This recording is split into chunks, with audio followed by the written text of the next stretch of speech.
जय गोविंद जय जय गोपाल जय जय राधा रमण हरि गोविंद जय जय श्री राधा रमण हरि गोविंद जय जय गोविंद जय जय गोपाल जय जय गोविंद जय जय गोपाल जय जय राधा रमण हरि गोविंद जय जय श्री राधा रमण हरि गोविंद जय जय बोल वृंदावन बिहारी लाल की जय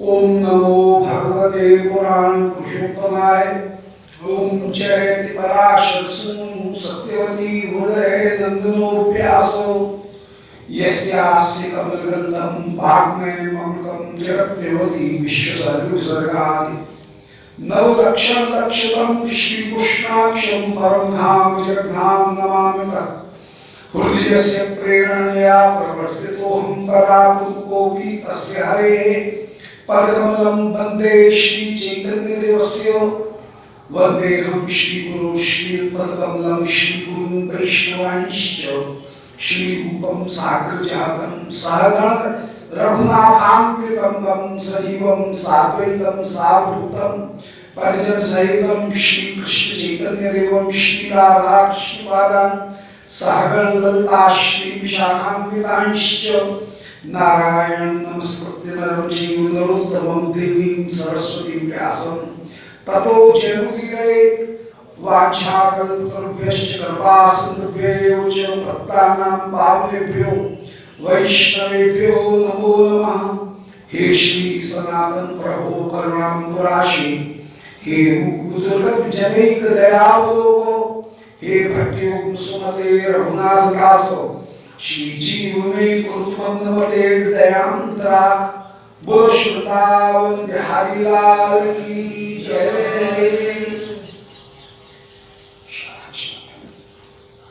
परम मंगल श्री चैतन्य चरितामृत आदि लीला श्रीमन महाप्रभु के संन्यास ग्रहण करने के प्रयोजन को बता रहे हैं कि महाप्रभु को संन्यास ग्रहण करने की लीला आपने क्यों की। श्री महाप्रभु देख रहे हैं कि मैंने सारे जगत को प्रेम में डुबोया,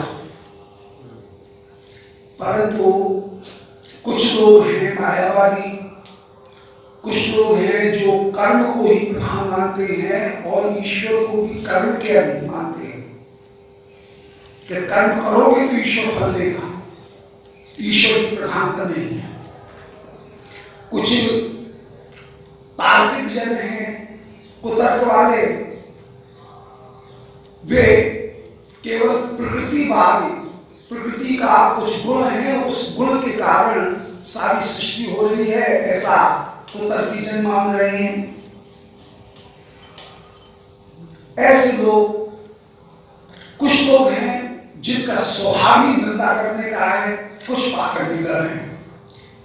ऐसे कुछ विद्यार्थी जनों के भीतर भी ऐसे कुछ लोग विराजमान थे। उन लोगों को अपनी ओर लाने के लिए श्रीमद् महाप्रभु ने संन्यास वेश धारण किया। कि सन्यासी का वेश ऐसा है कि जगत उसको प्रणाम करता है, तो उनके अपराधों की निवृत्ति हो जाएगी। सन्यासी गणों के अपराध की निवृत्ति, और जो निंदक जन हैं, निंदक, उन लोगों के भी अपराध की निवृत्ति हो जाएगी।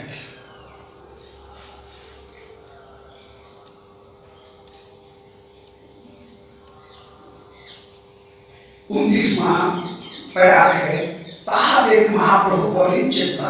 इनको देख करके महाप्रभु ने चिंतन किया कि जगत डुबाई थे आमी कौन हतम, मैंने जगत को डुबोने के लिए प्रेम में प्रयत्न किया, परंतु के प्रतिज्ञा हुई।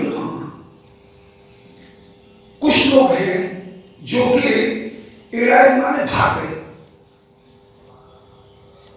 वो प्रेम की बंदियां जब आ रही है तो प्रेम की बाढ़ आते हुए देख करके कुछ लोग भाग गए हैं। तो इनमें कुछ लोग भाग गए और प्रतिज्ञा है भंग। मैंने तो प्रतिज्ञा की थी कि मैं जगत को प्रेम में डूबूंगा, वो प्रतिज्ञा भंग हो गई। तास आहार दवाई दे पातिल की चुनाव, उन सबको भी प्रेम में डुबोने के लिए अब मैं पातिल की चुनाव कोई नया खेल दिखाऊंगा। ये भगवान अपने मन में विचार कर रहे हैं। ऐसा कोई अपूर्व कुशलता, उस कुशलता को मैं दिखाऊंगा। यही पल मन किसी पर यह विचार, ऐसा कहकर के श्री प्रभु ने अपने मन में कुछ विचार किया और संन्यास आश्रम प्रभु को अंगीकार। श्री प्रभु ने संन्यास आश्रम जो है उनको स्वीकार किया। संन्यास आश्रम श्री प्रभु स्वीकार करते हुए विराजमान। श्री महाप्रभु बहुत देर तक उस दिन आप सब मित्रों के साथ में वार्तालाप कर रहे हैं। सब लोग महाप्रभु से मिलने के लिए आ रहे हैं। जैसे महाप्रभु की बैठक में संध्या के समय मित्रगण उनके साथ में खूब गप्पे लड़ा रहे हैं, किसी से कुछ कहा नहीं। परंतु श्री महाप्रभु को और सबको तो संकेत कर दिया महाप्रभु ने कि आज मैं संन्यास ग्रहण करूंगा, ये पहले से सूचना दे दी। परंतु शची माँ उनको कैसे सूचना दे? एक दो दिन पहले की बात है संन्यास ग्रहण करने की। तो उसमें महाप्रभु बड़े चिंतित हैं कि माँ को कैसे कहे। एक दिन बड़ी बातों की लपेट में बड़े चतुर शिरोमणि हैं, शची माँ को कैसे बात की लपेट में लिया। कह रहे माँ तुम मेरा सदा कल्याण चाहती है। हाँ बेटा कल्याण चाहती है ना? बोले हाँ चाहती हूँ। बोले माँ तू तो सदा मेरा कल्याण ही चाहेगी। जीव का सबसे बड़ा कल्याण जो है वो क्या होगा? ऐसी बातें करके कि श्री भगवत चरणारविंद की प्राप्ति हुई जीव का सबसे बड़ा कल्याण है। और माँ होने पर तेरा भी एक कर्तव्य बनता है कि तू बालक के पुत्र के कल्याण में सहायक होकर के विराजमान हो। देख बड़े भैया श्री विश्वम्भर उनने भगवान भगवत चरणारविंद के मार्ग को प्राप्त किया बड़े भाई ने। मैं भी अब अपने जीवन का कल्याण करना चाहता हूं। क्या मेरा कल्याण तुम नहीं होने देना चाहती है क्या? मां कैसे मना कर कहेगी हाँ बेटा अच्छी बात है। किसी तरह से मां से एक बार हाँ कह पाए ऐसी बातें करके। और फिर श्री शची में हाँ तो कह दे शची मां, परंतु मन मन में किसी से कुछ कह नहीं पा रही है कि बेटा क्या कह रहा है, कुछ समझ भी नहीं पा रही है। ठाकुर ऐसी माया फिरी कि समझ भी नहीं पा रही है। रात भर मां को नींद भी नहीं आई। और जिस समय संन्यास ग्रहण करने का रात्रि के समय, अर्धरात्रि के समय नव विवाहिता प्रिया भी विराजमान है। सबका त्याग करके श्री महाप्रभु जिस समय पधारे सब लोग निद्रा में सो गए।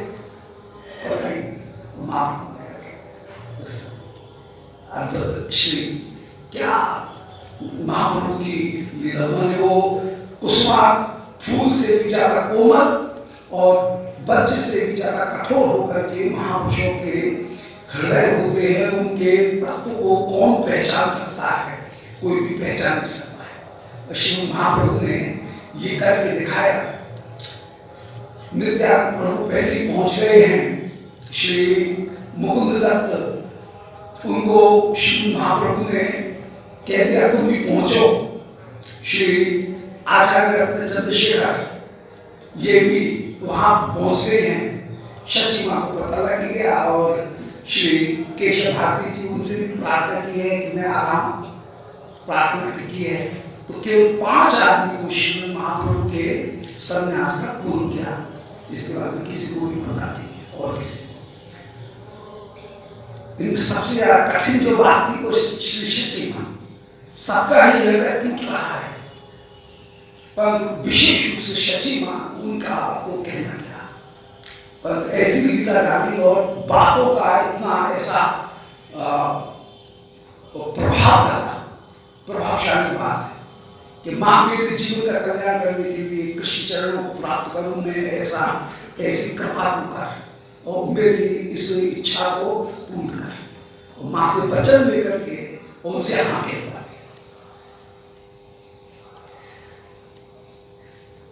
तो एक बार माने किसी बढ़िया विचार ऐसा कहकर के श्रीमद् महाप्रभु ने मन में कोई विचार किया और संन्यास आश्रम प्रभु करेगा अंगीकार, संन्यास आश्रम को स्वीकार किया।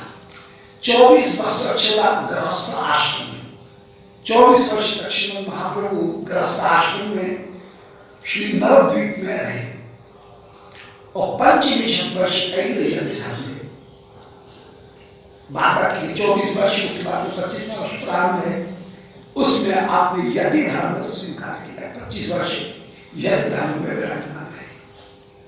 संन्यास कर लिया प्रभु, कई आकर्षण संन्यास करके श्री प्रभु ने उन लोगों का आकर्षण किया यदेक पलाया छी तार्किक आदिगण, जो तार्किक आदिगण पलायन करते हुए विराजमान हो रहे थे, उनको भी श्री महाप्रभु ने उस समय संन्यास करके उनका आकर्षण किया।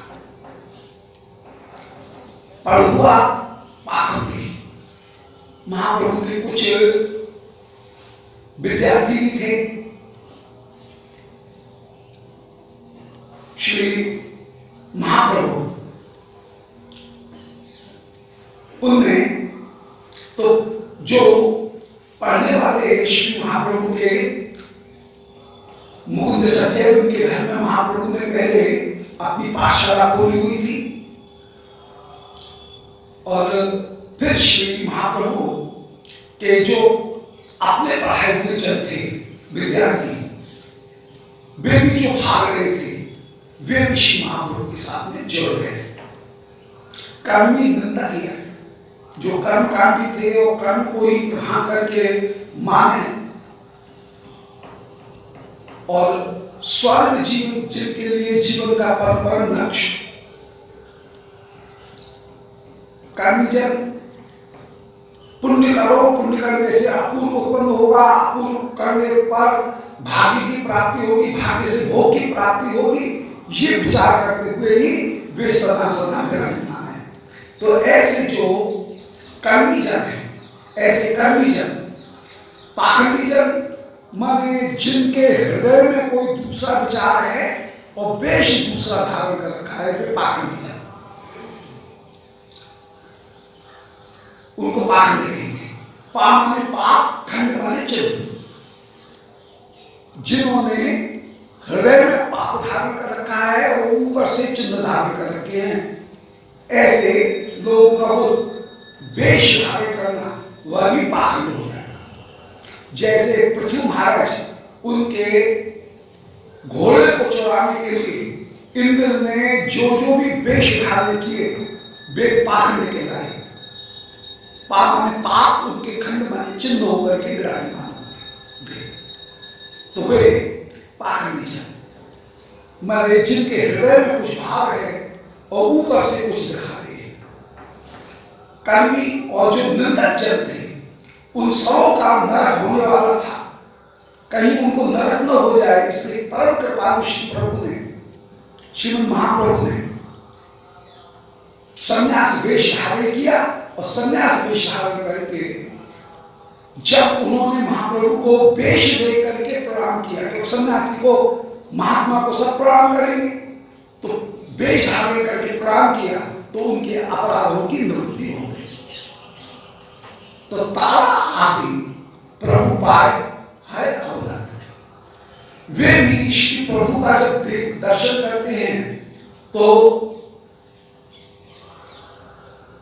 वे भी श्री प्रभु को हर अवनत, प्रभु के चरणारविंद में अवनत होते हैं और अवनत होने से उनके पाप की निवृत्ति हो जाती है, अपराध क्षमा है और दुर्लभ प्रेम चले।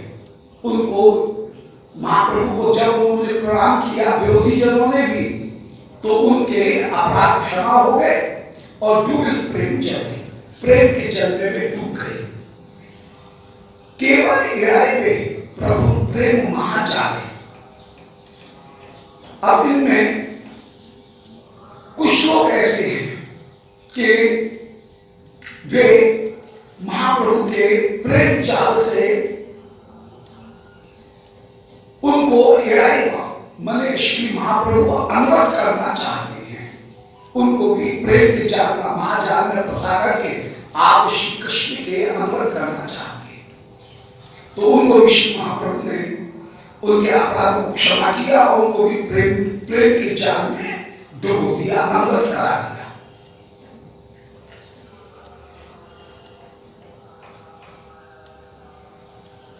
सभा निस्तारित प्रभु कृपा अवतार। इस प्रकार श्री महाप्रभु ही हैं जो कि अपराधी जनों का भी निस्तार करने के लिए उनका अवतार हुआ है। जो विरोधी जन थे उनका भी जिन्होंने कृपा की, जो अनुगत है उनके ऊपर कृपा सब करते हैं, परंतु महाप्रभु वो कहलाएंगे जो कि विरोधी जन के ऊपर भी विशेष रूप से कृपा करना। तो सभी का विस्तार किया, ऐसा श्रीमद् महाप्रभु का कृपामय अवतार है। सभा विस्तारित करें चातुरी आपाद, ये संन्यास ग्रहण करना, ये सबका विस्तार करने के लिए श्री महाप्रभु की एक चातुरी थी, चतुराई थी। तवे निज भक्त करें यत्न म्लेच्छ आदि, और क्या जो म्लेच्छ आदि थे, माने जो यवन मुसलमान इत्यादि हैं, उनको भी जो विधर्मी हैं उनको भी श्रीमद् महाप्रभु ने तवे निज भक्त करी, उनको भी अपना भक्त बना दिया। सवे एक राय काशी माया पाते। इस प्रकार जितने भी अन्य लोग थे वे सब तो एआई माने इस भक्ति की नदी में डूब गए, अनुगत हो गए महाप्रभु के। वे तो भक्ति में की इस बाढ़ में डूब गए, पर कुछ लोग रह गए। सवे एक एआई काशी मायावादी, काशी के कुछ मायावादी वे बच गए हैं, वे महाप्रभु के अंगत नहीं हुए। तो श्री महाप्रभु ने म्लेच्छ जातियों को भी अपने पक्ष में कर लिया, केवल मायावादी जो थे वे बच गए।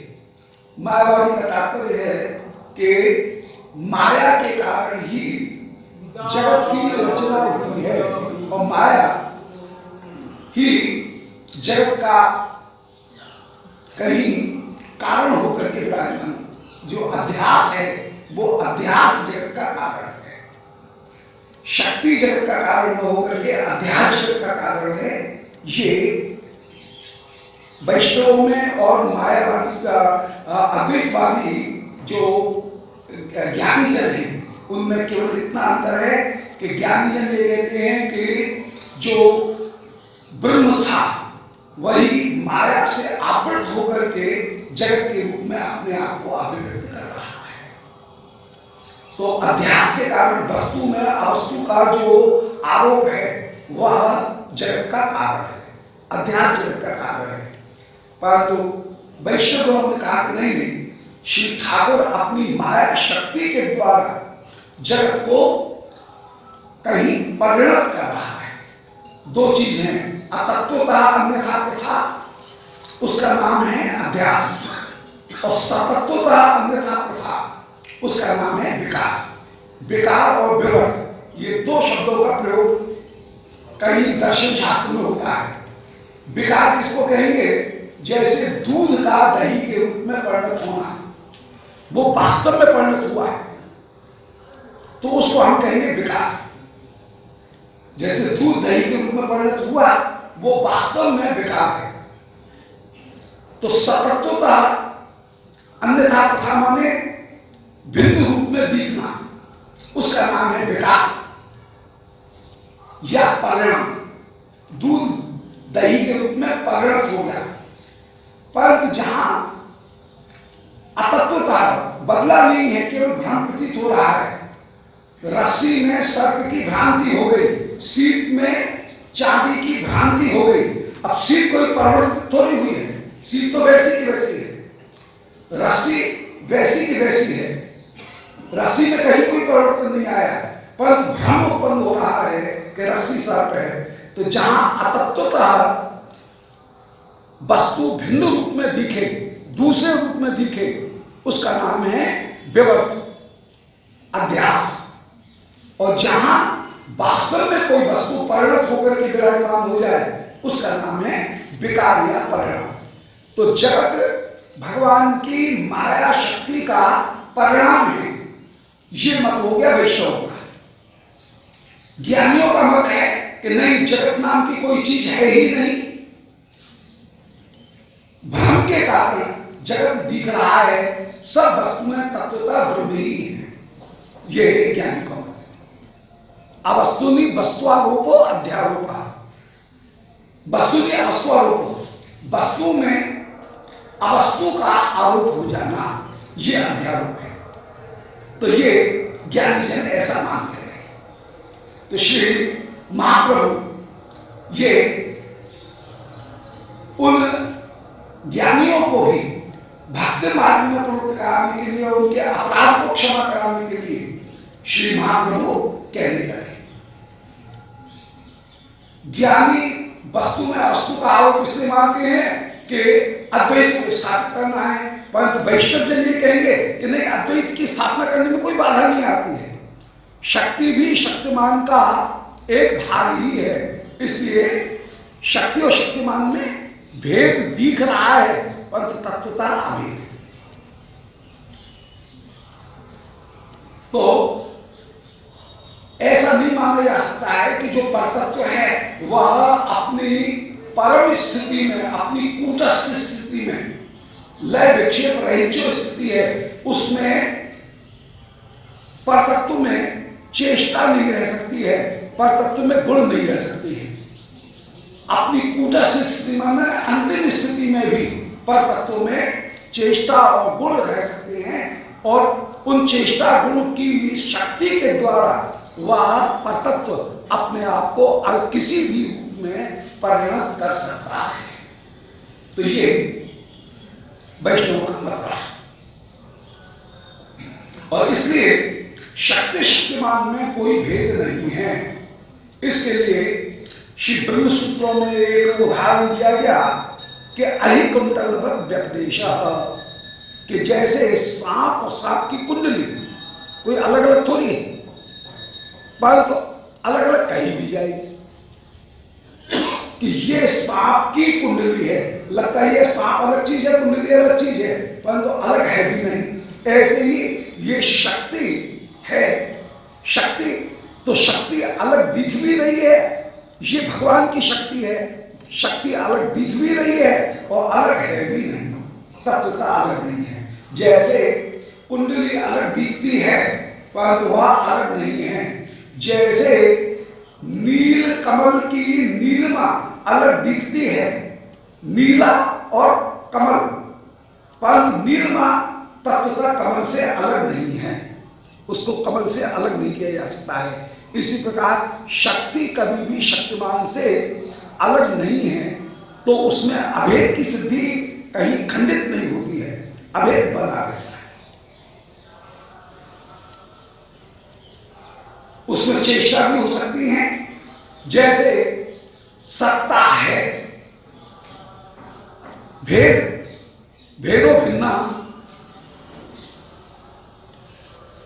ये हम सत्ता सती भेदो भिन्ना, कालो सर्वदा, काल जो है वह सर्वदा है, काल सर्वदा, काल सर्वदा है। तो गुण भी दिख रहे हैं और उनमें भेद दिख है भी नहीं, जो सर्वदा है वही तो काल है।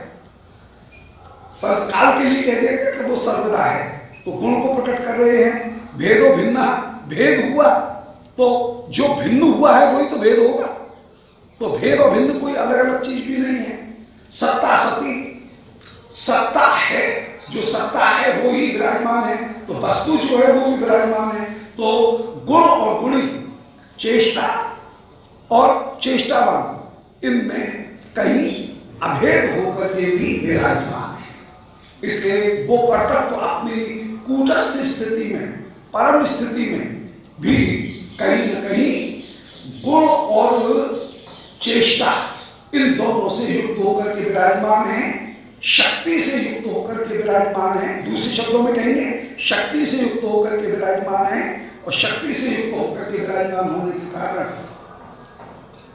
अभेद में कोई भी बाधा नहीं पड़ती है। शास्त्र के वचन कुपित नहीं होते हैं। शास्त्र कहते हैं कि एकमात्र ब्रह्म ही सत्य है, ये जो वचन है वेद के, ये गलत नहीं होंगे। ये इसको वैष्णव भी मानेंगे और अद्वैत वेदांती ज्ञानी वे भी मानेंगे, दोनों ही मानेंगे, और दोनों ही शक्ति शक्तिमान का अभेद मानते हुए अभेद की स्थापना कर देंगे। इसलिए शक्ति को भ्रम मानने की जरूरत नहीं है, शक्ति को भी यथार्थ मानने की जरूरत है। और शक्ति के कार्य को हम परिणाम करके मानेंगे, उसको भ्रम के द्वारा संसार को भ्रम मान लेना, इसकी आवश्यकता नहीं है। ये मूल बात है। तो वृंदावन आई के प्रभु रहे काशी, मायावादी गणतारे लागे उदित। जिस समय श्रीमद महाप्रभु आप संन्यास ग्रहण करने के बाद में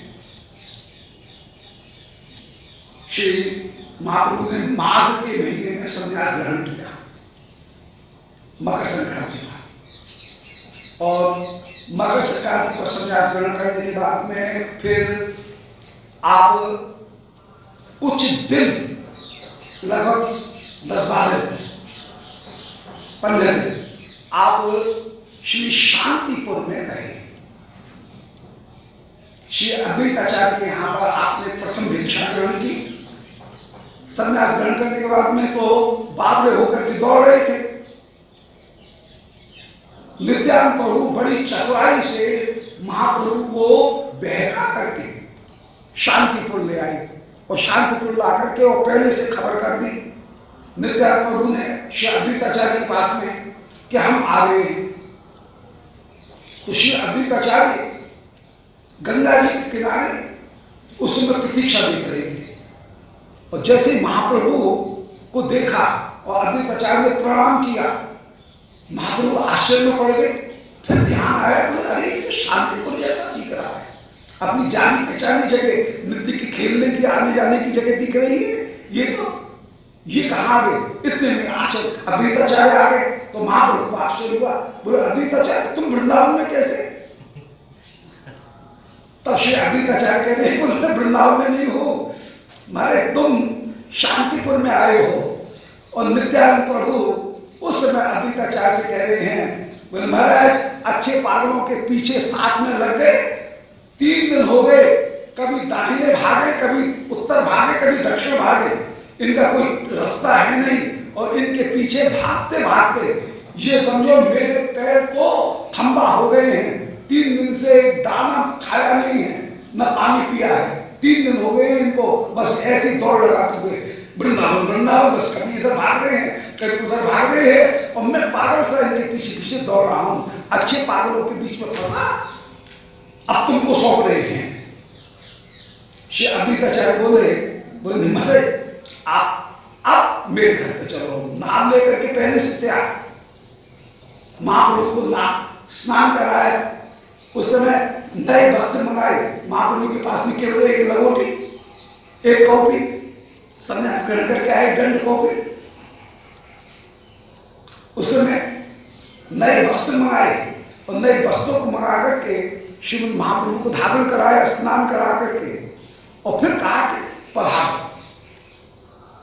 अपने घर में श्री अद्वैताचार्य ले गए, और श्री सीता ठाकुरानी, उनके साथ में श्री अद्वैताचार्य ने अपने हाथ से पाक रचना की और पाक रचना करके और श्री नित्यानंद प्रभु, श्री महाप्रभु इनको भोजन कराने के लिए तो विष्णु समर्पित करके और श्री महाप्रभु को 3 जो तैयारी हैं वो 3 तैयारी लगाई।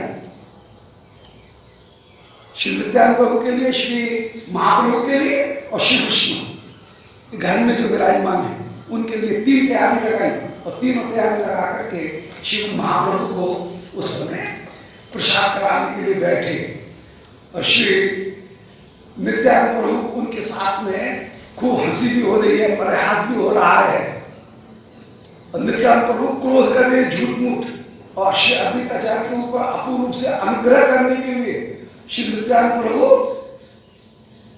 जूठन का जो भात उसको लेकर के और इनके ऊपर फेंक रहे हैं।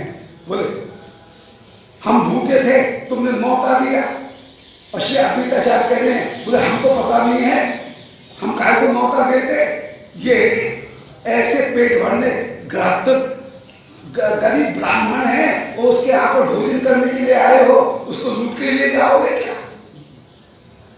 कितना भोजन करोगे? जितना था उतना सामने रखा है। मुझे पता नहीं था कि इन्होंने ये संन्यास वेश, विरक्त वेश ये पेट भरने के लिए भरा है। ऐसे श्री नित्यानंद प्रभु के साथ में श्रीमद महाप्रभु की, श्री अद्वैताचार्य की खूब हंसी हो रही है और श्री अद्वैताचार्य उनके ऊपर कृपा विशेष करने के लिए श्रीमद नित्यानंद प्रभु अपने पत्तल में जो भात है उसकी मुट्ठी लेकर के और इनको ले तू खा ले, हमको खिलाने में तुझे कठिनाई हो रही है, ऐसा कहकर कृपा कर उनके ऊपर भात फेंक रहे। और श्री सीता ठाकुरानी को तो थोड़ा सा अच्छा बोले, अरे बाप रे ये तो बड़ी कृपा हो रही है, ये हमारे ऊपर कृपा कर रहे इस बार में, नाराज मत हो। वे सारे में जूठन फैला रहे भोजन करते हुए, बोले नहीं नहीं नाराज मत हो, ये तो उनकी कृपा हो रही है। और श्री महाप्रभु की दोना पत्तल खाली नहीं हो उसके पहले तो ये भर दे। महाप्रभु कहें कि नहीं भाई छोड़ने का कायदा नहीं है, सन्यासी होकर के उच्छिष्ट नहीं छोड़ना चाहिए। मैं कैसे कहूँ? बोले नहीं आप खाया कितना है और हम तुमको नहीं जानते हैं क्या, तुम कितना खाते हो? ब्राह्मण के घर में और कुछ तो है नहीं कि कुछ सब्जी बना ली है, थोड़ा सा भात है और तो कुछ है नहीं, और तुम तो 56 भोग रोकने वाले हो अनुकूल, और हमारे पास में तो कुछ है नहीं, परंतु जैसे भी है जो है उसको प्रेम से खाओ। और इतनी सारी चीजें बनाई हैं और महाप्रभु को आनंद पूर्वक भोजन करा रहे हैं, परंतु कह रहे हैं